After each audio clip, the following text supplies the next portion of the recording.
우리 함께 말씀 보겠습니다. 오늘 함께 읽을 말씀 마태복음 18장 23절에서 35절까지 말씀입니다. 마태복음 28장 23절에서 35절 말씀, 제가 한 절, 여러분이 한 절 이렇게 교독하여 읽도록 하겠습니다. Youth students, if you need an English translation, you will be able to scan the QR code from the backside of the sanctuary. And if you have a headphone, you can hook your headphone up to the device that you may have received on your way in. 네, 저희 그러면 말씀 한 절씩 교독하여 읽겠습니다. 그러므로 천국은 그 종들과 결산하려 하던 어떤 임금과 같으니 결산할 때에 10,000달란트 빚진 자 하나를 데려오매 갚을 것이 없는지라 주인이 명하여 그 몸과 아내와 자식들과 모든 소유를 다 팔아 갚게 하라 하니 그 종이 엎드려 절하며 이르되 내게 참으소서 다 갚으리이다 하거늘 그 종의 주인이 불쌍히 여겨 놓아 보내며 그 빚을 탕감하여 주었더니 그 종이 나가서 자기에게 100데나리온 빚진 동료 한 사람을 만나 붙들어 목을 잡고 이르되 빚을 갚으라 하매 그 동료가 엎드려 간구하여 이르되 나에게 참아 주소서 갚으리이다 하되 허락하지 아니하고 이에 가서 그가 빚을 갚도록 옥에 가두거늘 그 동료들이 그것을 보고 몹시 딱하게 여겨 주인에게 가서 그 일을 다 알리니 이에 주인이 그를 불러다가 말하되 악한 종아 내가 빌기에 내가 내 빚을 전부 탕감하여 주었거늘 내가 너를 불쌍히 여긴 것 같이 너도 내 동료를 불쌍히 여김이 마땅하지 아니하냐 하고 주인이 노하여 그 빚을 다 갚도록 그를 옥졸들에게 넘기라. 함께 읽겠습니다. 너희가 각각 마음으로부터 형제를 용서하지 아니하면 너희에게 이와 같이 하시리라. 아멘. 할렐루야. 개인적인 말씀을 잠시 드리고 설교를 시작하겠습니다. 오지 않을 것 같던 날이 왔습니다. 저도 오후에 안수를 받는데 정말 너무 많은 분들이 기도해 주시고 응원도 해주시고 또 이렇게 기뻐하여 주셔서 다시 한번 진심으로 감사드립니다. 특별히 우리 이 모든 것을 오르가나이즈 해주시는 당회 장로님들과 또 음식 준비와 또 보이지 않는 곳에서 너무나 크게 힘써주시는 분들, 또 오늘 악기 연주로 또 편곡으로 예배 음악도 준비해 주신 모든 분들께 다시 한번 감사를 드립니다. 먼저 말씀 전에 앞서 권고 시간에도 말씀해 주셨듯이 오늘 안수 예배 때는 헌금이 있는데요. 제가 한 6년 정도 이제 저희 노회 소속으로 안수 준비를 하였었는데 매년 저에게 체크를 하나씩 보내줬었습니다. 그래서 도대체 이 체크는 무슨 체크일까? 내가 특별해서 보내주는 건가 생각을 했는데 다 보내준대요. 이제 그런 체크도 보내주고 장학금도 보내주고 뭐 힘든 일 있으면은 도와주는 이제 그런 기금이 있는데 오늘 드려지는 헌금은 이제 저와 같이 목회 후보생으로 지금 신학교를 다니고 혹은 또 가정이 있는 분들도 많은데요. 그분들을 돕고 또 섬기고 양육하는데 쓰여진다고 합니다. 여러분, 우리는 2주 전에 부활절 예배를 드렸습니다. 예수님께서 십자가에 달려 돌아가시고 3일 만에 죽은 자 가운데서 부활하셨습니다. 예수님께서 부활하신 이후에 40일 동안 제자들과 함께 하시다가 승천하셨습니다. 그리고 주님께서 승천하신 대로 다시 오셔서 이 땅을 심판하실 것이라고도 말씀하셨습니다.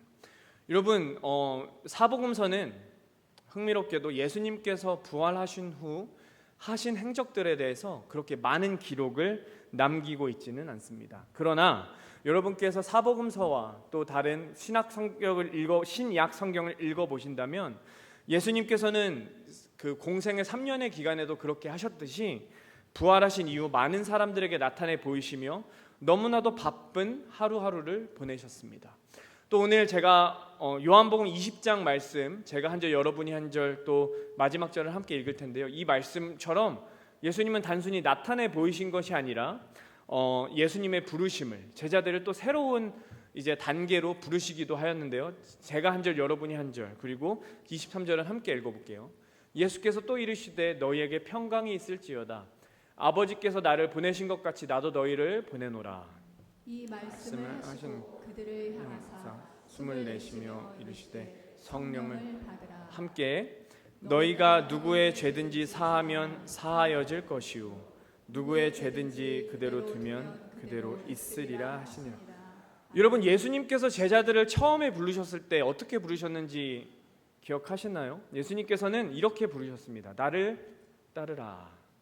그런데 오늘 부활하시고 난 이후에 제자들 앞에 나타나셔서는 나를 따르라 라고 말씀하시는 게 아니라요, 이제는 너희가 나에게 배운 것 같이 세상으로 나아가라 라고 말씀하십니다. 이것을 어떤 용어로 따지면 계약의 renew, 그러니까 새로운 계약을 작성한다, 혹은 새로운 부르심을 주어진다 라고도 표현을 하는데요, 이 부르심은 2024년을 살아가는 저와 여러분에게도 의미 있는 부르심입니다. 여러분, 우리 교회는 수요 예배, 토요일 새벽 예배, 그리고 주일 예배를 드리고 있습니다. 또 여러분 개인적으로는 집에서 큐티를 하시거나 또는 성경 통독, 가정 예배를 통해서 주님의 말씀을 공부하고 주님의 말씀을 알아가는 데 힘쓰실 줄 믿습니다. 그리고 사실 잘 생각해 보시면 우리가 말씀을 읽고 예배를 드리는 시간이 중요하지만 우리 24시간 또 일주일의 대부분의 시간은 우리가 돈을 벌기 위해, 우리가 밥을 먹기 위해, 집을 청소하기 위해, 우리의 이런 소셜 릴레이션십을 위해 시간을 사용하곤 합니다. 그러니까 오늘 주님께서 우리에게 이제는 너희가 세상으로 나아가라 라고 하시는 이 부르심은요, 단순히 우리를 이 교회에 와서 예배하는 것에서 만족해야 하는 것이 아니라 우리가 해야 할 일은 사도행전 1장 또 오늘 요한복음 20장에서 말씀하시는 것처럼 이제는 우리도 예배를 통해 하나님의 말씀을 들음으로 성령을 받고 성령의 인도하심을 따라 우리가 배운 것 같이 경험한 것 같이 이 세상에 나아가서 그 말씀과 은혜를 나누어 주어야 한다는 것입니다. 여기서 한 가지 중요한 게 있습니다. 우리가 이렇게 하나님께 나아가서 하나님의 말씀을 듣고 또 세상에 나아가서 세상에 복음을 전하는 이 일은 어떤 한순간에 뿅 하고 생길 수 있는 일이 아니라는 것입니다. 여러분, 우리가 예수님을 믿기로 결단하였고 여러분 이렇게 좋은 날씨에 놀러 가지 않고 교회에 나와서 예배하고 계십니다. 우리의 이런 마음이 너무나도 귀하고 주님께 우리 자신을 커밋했지만 여기서 한 가지 중요한 것은 우리가 그렇게 커밋한 만큼, 우리가 주님께 그렇게 닮아가기 원하는 만큼 우리가 쉽게 변하는 존재가 아니라는 것입니다. 우리 안에 깊이 내재되어 있는 우리의 죄의 습성들은 변하지 않았습니다. 우리의 옛 자아, 우리가 하나님이 아닌 내가 할 수 있다는 이기적인 마음, 그리고 교만하고 죄악된 행실은 변함없이 우리 마음속에 각인되어서 자꾸만 우리를 힘들게 하곤 합니다. 그렇기 때문에 아무리 우리가 구원의 확신이 있어도 뜨겁게 예배하더라도 우리는 실수하고 상처 주고 상처받는 존재로 있기도 하죠. 이런 것들은 한순간에 변하지 않기 때문인데요, 이런 것은 우리의 훈련과 연단으로 변하죠. 여러분, 예수님을 믿으십니까? 아멘. 주님께서 죽음을 이기시고 부활하셨다는 것을 믿으십니까? 아멘. 그렇다면 우리는 어떤 삶을 살아야 할까요? 주님께서 우리에게 이제는 너희가 내게서 배웠으니 세상으로 나아가라, 내가 너에게 성령을 보내줄 것이니 나아가라라고 부르셨던 그 사도들에게 했던 부르심을 오늘 우리에게도 주셨다는 것을 믿고 있다면 우리는 어떤 삶을 살아야 할까요? 오늘 우리가 이 말씀을 읽으면서 그 부활하신 예수님을 만난 우리가 어떻게 살아갈지를 함께 고민하고 싶습니다. 여러분, 제가 앞에서 말씀드렸듯이 예수님께서는 부활하신 후에 사람들에게 나타내 보이셨어요. 어떤 사람들에게 나타나셨냐면요, 제일 먼저 여인들에게 나타나셨습니다. 그리고 제자들에게 나타나셨고요, 그 다음에는 제자들 중에 하필 그때 없었던 도마에게도 나타나셨고, 그 이후에는 베드로에게 따로 찾아가서 직접 요리를 하셔서 아침을 먹이셨어요. 근데 여러분 잘 한번 생각해 보면요, 당시 여인들을 제외한 모든 제자들은 예수님을 배신했던 자들입니다. 예수님께서 십자가에 못 박히셨을 때 그 중에 아무도 없었어요. 특히 베드로는요, 예수님을 배반하기까지 하였습니다. 여러분, 제자들에게 언제 나타나셨는지 아십니까? 예수님께서 제자들에게 나타나셨던 시기는요, 종교 지도자들이 제자들이 예수님의 시신을 훔쳐가 놓고서는 예수님이 부활했다고 거짓말한다라는 소문을 퍼뜨려서요, 그들이 그 루머 때문에 잡혀서 죽을까봐 두려워서 숨어 있었습니다. 그러니까 제자들은요, 패배자의 마음, 두려운 마음에 가득하여서 숨어 있었는데 예수님께서 그때 나타나세요. 예수님께서는요, 제자들의 믿음이 뜨거웠을 때, 제자들이 예수님을 갈망했을 때, 예수님 때문에 기뻐서 그 기쁨을 주체할 수 없을 때 나타나신 것이 아니라 불안과 두려움, 불확실성이 가득했을 때, 그들의 마음속에 후회가 있고 되돌릴 수 없는 상황들에 좌절했을 때 나타나십니다. 그리고 또 그거 아십니까? 예수님은요, 그들에게 너네 왜 나를 배신했냐라고 단 한 번도 책망하지 않으세요. 그 대신 예수님께서는 그들을 위로하시고 격려하십니다. 그들이 다시 한번 그 좌절의 자리에서 일어나서 힘을 얻어 세상 가운데 나아갈 수 있는 담대함을 얻을 수 있도록 그들에게 힘을 주십니다. 왜 그랬을까요?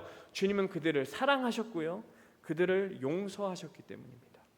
그래서 제가 오늘 여러분들과 함께 나누고 싶은 단어가요, 바로 이 용서입니다. 설교를 준비하다 보니까 하기 싫은 설교가 크게 두 가지가 있어요. 첫 번째는 도대체 이 본문이 무슨 말인지 모르겠을 때, 그 두 번째는 내가 이 설교를 하면 제가 그렇게 살아야 되잖아요. 근데 내가 그렇게 도저히 살 수 없을 때, 오늘은 두 번째입니다. 용서. 들으실 때 마음이 굉장히 불편하실 수 있어요. 하는 저도 불편하고 여러분도 불편해요. 이것이 하나님이 주신 은혜인 것을 믿습니다.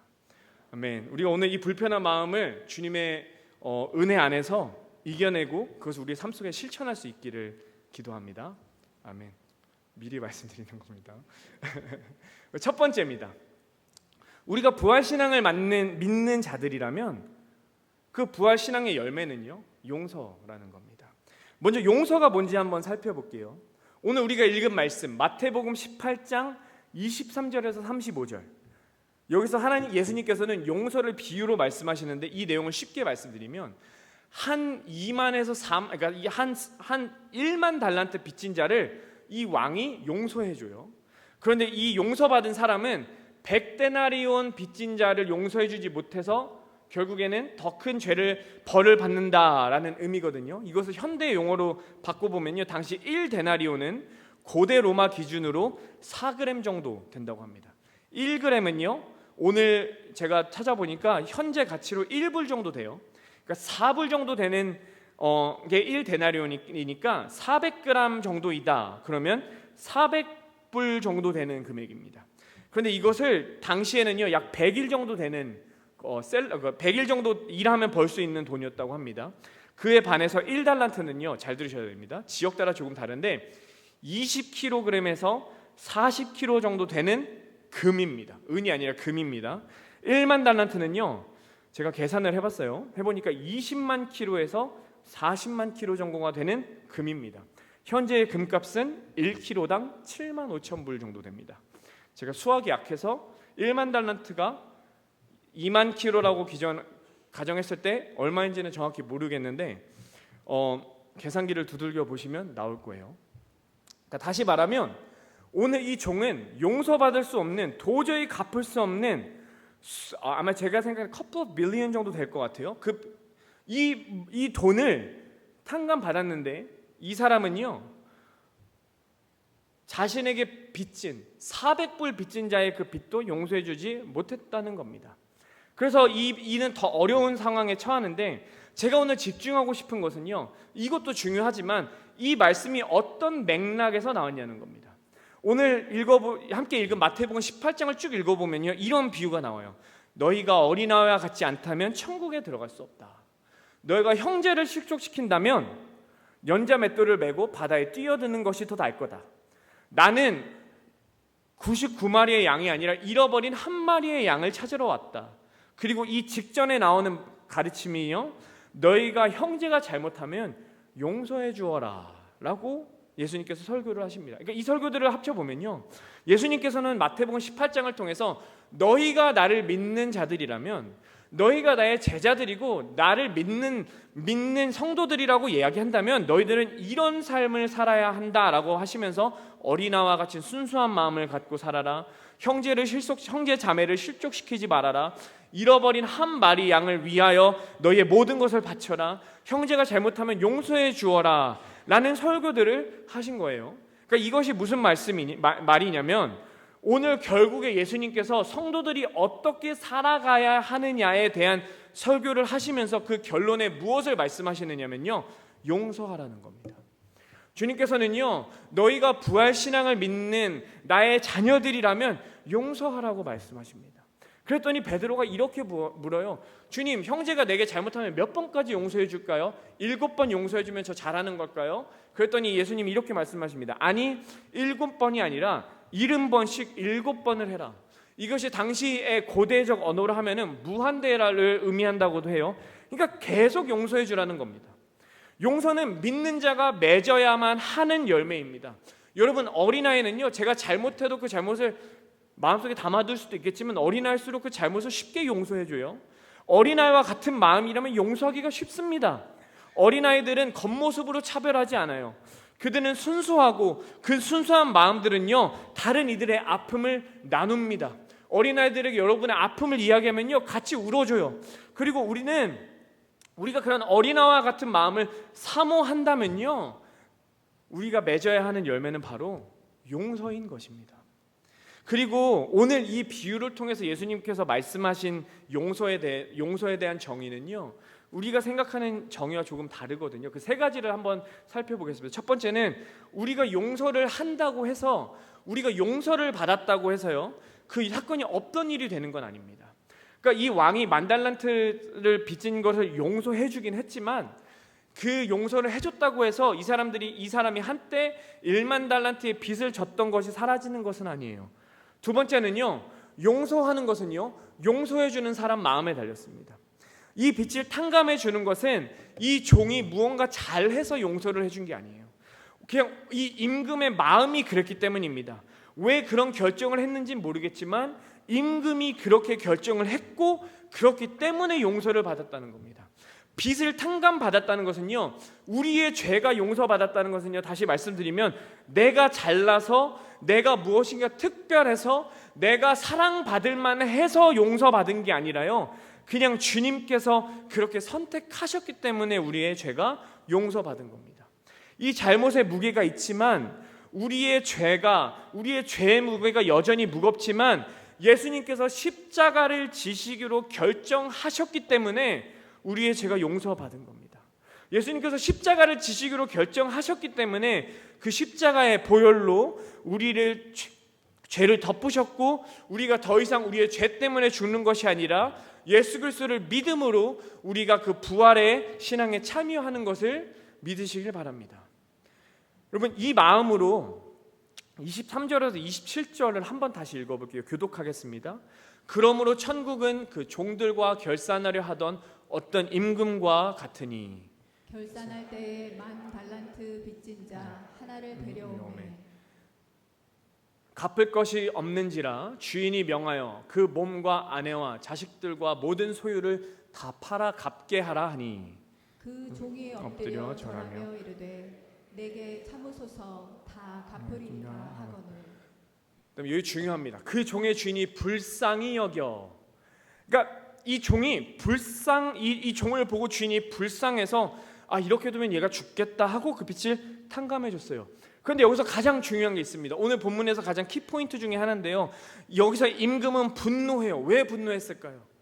그 분노한 이유는요, 이 빚을 탕감받은 자가 자신에게 빚진, 자신의 빚에 비하면 너무나도 터무니없는 그 빚을 빚진 자의 인생을 처참하게 짓밟았기 때문입니다. 여기서 바로 용서의 세 번째 포인트가 등장합니다. 여러분, 용서는요, 원타임 이벤트, 한 번 하고 끝나는 게 아니라요, 프로세스, 우리가 계속해서 해 나가야 하는 것입니다. 왜냐하면요, 용서는 그 상황에서 완성되는 게 아니라 우리가 용서를 받고 다른 사람을 용서하고 그 사람이 또 다른 사람을 용서하고 이렇게 용서가 흘러갈 때 완성되는 것이기 때문입니다. 여러분, 잘 한번 생각을 해보겠습니다. 10,000달란트라는 그 천문학적인 금액을 빌려줄 수 있던 이 왕은요, 이 종의 인생을 처참하게 짓밟고 파괴할 수 있었습니다. 그런데 이 종은, 이 임금은 그렇게 하지 않았어요. 이 임금은요, 그 종을 용서했습니다. 그런데요, 그 종은 그 은혜를 받고 그 은혜를 흘려보내는 것이 아니라 자기가 다 가지려고 그것을 꽉 붙잡고 맙니다. 여러분, 우리가요 부활의 신앙, 십자가의 신앙을 믿으신다면, 오늘 읽은 이 말씀이 하나님의 말씀이라고 믿으신다면요, 오늘 이 말씀은 우리에게 경고의 말씀이 되어야 합니다. 우리가 주님의 사랑을 잊고 우리 마음대로 살아가고 우리의 마음대로 미워하고 다른 이들을 정죄한다면요, 우리는 이 종처럼 더 처참한 최후를 맞이할 것이기 때문입니다. 여러분, 물은 흐르지 않으면 썩습니다. 주님의 사랑과 용서가 우리를 통해 흘러가지 않고 우리 안에 그냥 갇혀있고 우리가 그 사랑과 은혜를 가지려고 주먹을 꽉 쥐고 그것을 매달려 있다면요, 그것은 어느 순간 그 사랑과 은혜가 당연하게 됩니다. 내가 잘나서 받은 사랑, 내가 잘나서 받은 은혜, 내가 잘나서 받은 은사로 변질된다는 것입니다. 왜냐하면 그게 우리의 죄의 본성이기 때문입니다. 그래서 제가 두 번째 함께 나누고 싶은 것은요, 회복의 시작은 그렇기 때문에 용서라는 것입니다. 우리 35절 말씀 함께 한 목소리로 읽어보겠습니다. 너희가 각각 마음으로부터 형제를 용서하지 아니하면 나의 하늘 아버지께서도 너희에게 이와 같이 하시리라. 여러분, 제가 조금 아까 말씀드렸듯이 우리의 용서는요 흘러감으로, 우리가 주님께 죄사함을 받았다면 우리가 다른 이들을 용서함으로 완성됩니다. 그렇다면 우리가 어떻게 다른 사람을 용서할 수 있을 것인가에 대해서 한번 생각해 보아야 합니다. 물론 다른 사람들을 용서하는 거 중요해요. 그리고 우리가 주기도문에서 기도하는 것처럼 우리의 원수를 용서하고 우리에게 죄 지은 자를 용서하여 주는 건 너무나 중요한데요, 우리가 너무나 쉽게 망각하는 것이 있으니 그것은 바로 우리 자신을 용서하는 겁니다. 우리가 우리 자신을 용서하는 경험이 없다면, 우리를 용서하신 그 은혜를 누린, 우리의 죄를 용서하여 주신 그 주님과의 개인적인 1대1의 만남이 없다면 우리는 다른 사람들을 용서할 수 없습니다. 왜냐하면 용서받은 적이 없는데 어떻게 용서합니까? 부활하신 예수님께서 왜 제자들에게 나타나셨을까요? 그들을 왜 또 부르셨을까요? 왜 그들을 버리지 않으시고 그들에게 다시 찾아가셔서 다시 부르셨을까요? 자신의 눈을 똑바로 쳐다보면서 자신이 그 자리에 있는데도 불구하고 자신을 저주하고 자신을 배반했던, 그것도 3번씩이나 그렇게 했던 베드로를 왜 굳이 찾아가셔서 너가 나를 사랑하느냐라고 물으셨을까요? 그것은요, 만약 예수님께서 그들에게 그러시지 않으셨다면 그 제자들과 베드로는요 평생 예수님을 배반한 배신자라는 낙인을 지고 살아갔을 겁니다. 평생 나는 예수님을 배신한 자야라는 죄책감을 지고 살아갔을 겁니다. 그런데 주님께서는요 그들에게 나타나셔서 그들을 다시 부르십니다. 거기서 끝나는 것이 아니라 그들에게 다시 한번 내가 주님을 사랑합니다 라고 고백할 수 있는 기회를 주십니다. 그렇게 했더니 주님께서는요 그들이 스스로 가두어둔 죄책감이라는 감옥에서 나을 수 있는 기회를 주세요. 그들이 그 스스로를 용서했더니, 그들이 주님께서 주시는 그 용서를 1대1의 용서를 경험했더니 어떻게 되는지 아십니까? 그들이 미워했고 스스로 죄책감을 갖고 그들이 스스로 책짓질했던 그 마음의 짐이 떠나가니까 그 마음의 짐의 빈자리로 성령님이 임하십니다. 성령님이 임하시니까요 그들은 더 이상 죄책감을 갖고 사역하지 않아요. 그들은 하나님이 주신 은혜로 선교와 사역을 감당합니다. 여러분, 제가 정말 못하는 게 이 스스로 용서하는 겁니다. 제가 뭐 하나 잘못하면 제가 뒤끝이 좀 심해요. 그러니까 누우면 잠이 안 옵니다. 제 자존심과 교만함 너무 강해서요 과거에 했던 잘못들이 자꾸만 떠오르고 그것들을 용서하는 것이 너무 버겁습니다. 자꾸만 내가 했던 나쁜 일이 떠오르고요, 내가 했던 실수들, 설교하고 가면 내가 왜 그 말을 했을까, 왜 그 말 안 했을까 하는 그런 후회들 때문에 잠 못 이룰 때가 많습니다. 내가 경험했던 아픔들 속에서 나 스스로를 가두고요 겉으로는 괜찮은 척하지만, 아무런 뜻이 않은 척하지만 그 죄책감 속에서 제 자신을 책질할 때가 많습니다. 혹시 여러분 중에 그런 분들이 계시지 않은지요? 제자들은요 예수님이 부활하셨음에도 불구하고 뭐 했는지 아십니까? 그 부활하신 예수님을 만나고도요 뭐 했냐면요 자신들이 살던 자리로 돌아가서 물고기 잡습니다. 왜냐하면 그들 안에 상처가 있고 그들이 예수님을 배신했던 일들이 너무 커서 그들이 예수님의 일을 감당할 수 없던 거예요. 그래서 그냥 자신이 했던 옛일로 돌아가서 아무렇지도 않은 척 어부의 생활을 합니다. 그런데요, 그 비참함과 상처가 그대로 있었지만 그들이 주님을 만나니까, 그들이 주님을 만나고 거기서 자유로워지니까 나중에는요, 예수님을 위해 자신의 목숨까지 내어놓습니다. 여러분, 껄껄껄이란 말이 있어요. 영어로 what if, what if, what if 라는 말인데요, 과거에 대해서 이렇게 했을 걸, 저렇게 했을 거라고 후회하는 겁니다.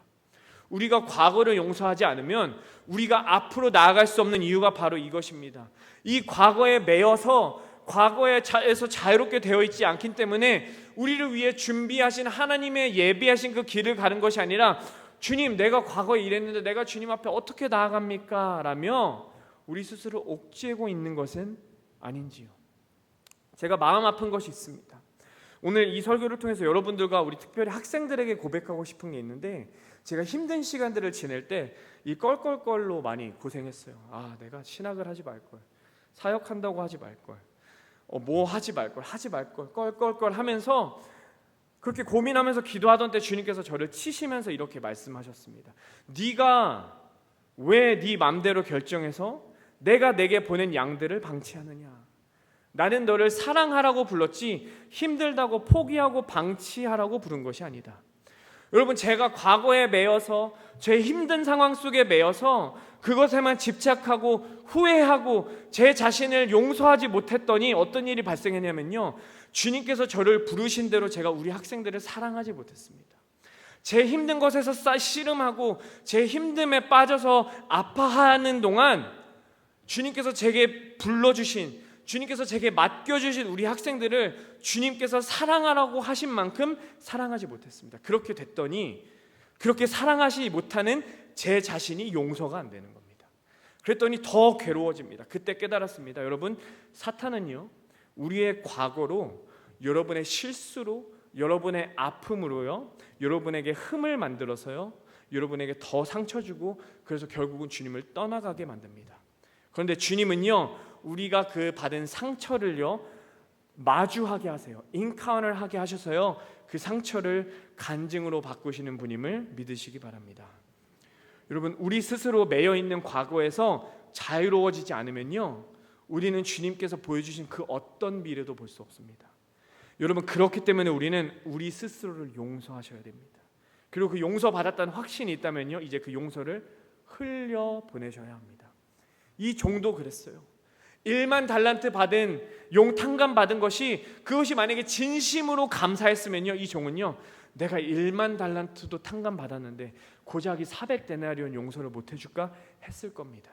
그런데 그는요, 내가 이 1만 달란트 용서 받은 거 내가 잘나서 받은 거야. 내가 정말 처절하게 용서를 빌어서 받은 거야. 그러니까 내가 이 용서 다른 사람한테 해줄 필요 없어. 나 돈 없잖아. 이 400데나리온으로라도 받아야지 라면서 그 용서를 흘려보내지 않고 그 사랑을 흘려보내지 않으니까요, 주님의 사랑과 은혜가 뭐로 변하냐면요, 그의 교만이 되고 그의 아픔이 되고 결국에 그 사랑과 은혜 때문에 그가 죽게 됩니다.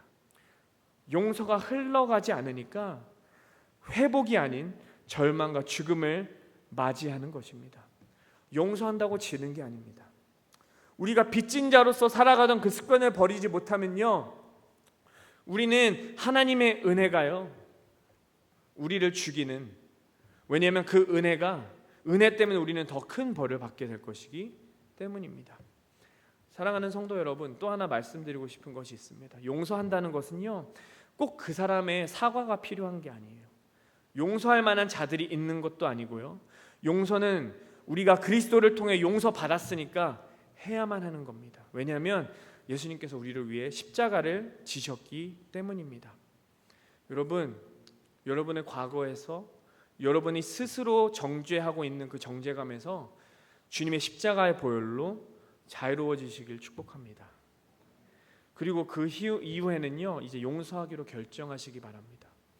용서한다는 것은, 그래서 결국 용서한다는 게 뭐냐면요, 내가 할 수 있는 권리를 포기하는 겁니다. 무슨 권리요? 내가 분노하고 저주할 수 있는 권리, 그 사람을 미워할 수 있는, 아니면 그 그룹을, 그 나라를 또는 어떤 단체를 미워하고 증오할 수 있는 권리를 포기하는 거예요. 왜냐하면 나 같은 죄인도 주님께서 십자가를 지심으로 구원하셨으니까요. 아멘. 우리 함께 에베소서 4장 31절에서 31절 한 마음으로 읽어보겠습니다. 너희는 악독과 노함과 분냄과 떠드는 것과 비방하는 것을 모든 악의와 함께 버리고 서로 친절하게 하며 불쌍히 여기며 서로 용서하기를 하나님이 그리스도 안에서 너희를 용서하신 것과 같이 하라. 아멘. 여러분, 결론을 준비하면서 많은 고민을 했는데 그래도 조금 제가 그래도 전도사로 마지막으로 하는 설교니까요. 좀 여러분께 도전적인, 물론 목사가 되면 이런 걸 안 한다는 건 아니지만요. 여러분께 좀 도전적인 질문을 하고 싶습니다. 여러분, 우리 좀 자신에게 솔직하게 마음속으로 대답해 볼게요. 여러분의 실수가 십자가보다 무겁습니까? 여러분의 자존심이요, 주님께서 지신 십자가의 사랑보다 대단하고 무거운 건가요? 아니면 여러분이 지금 지고 계신 그 죄책감이 예수님께서 지신 십자가보다 무겁습니까? 여러분의 상처가 십자가보다 무겁나요? 여러분의 원수가 주님께서 용서하신 그 십자가보다 무거운가요? 여러분의 과거의 잘못들이 십자가보다 무겁습니까? 그것이 아니라면요, 십자가 앞에 내려놓으십시다. 여러분께서 화낼 수 있는 권리, 저주할 수 있는 권리, 과거에서 고통받을 수 있는 권리, 이거 우리 다 십자가 앞에서 포기하고요, 주님이 주신 허락하신 사랑과 은혜에 집중해서 빠르지 않더라도 한 발자국 한 발자국씩 주님과 동행합시다. 그러면 주님께서 일하기 시작하실 겁니다. 하나님의 은혜로 오늘 안수를 받게 되었는데, 그래서 더 고민했습니다. 도대체 안수 받는 날은 어떤 설교를 해야 될까? 근데 이 용서라는 단어가 제 마음속에 안수를 준비하며 끊임없이 울렸습니다. 부활한 주님을 만난 제자들은요, 스스로를 용서했고 서로를 용서했어요. 그들을 죽이려고 했던 종교 지도자들을 용서했고요, 그들을 괴롭히던 자들도 용서했습니다. 그랬더니 그들 가운데 성령이 임하고 말씀이 살아나고 기도가 살아나고 그들은 순교자가 될 때까지 복음을 땅끝까지 전하기 시작했습니다. 여러분, 부활하신 주님을 믿으십니까? 아멘. 오늘 그 부활하신 주님을 다시 한번 경험하시길 축복합니다. 그리고 그 용서의 힘을 경험하시길 기도합니다. 아멘. 우리 함께 찬양하고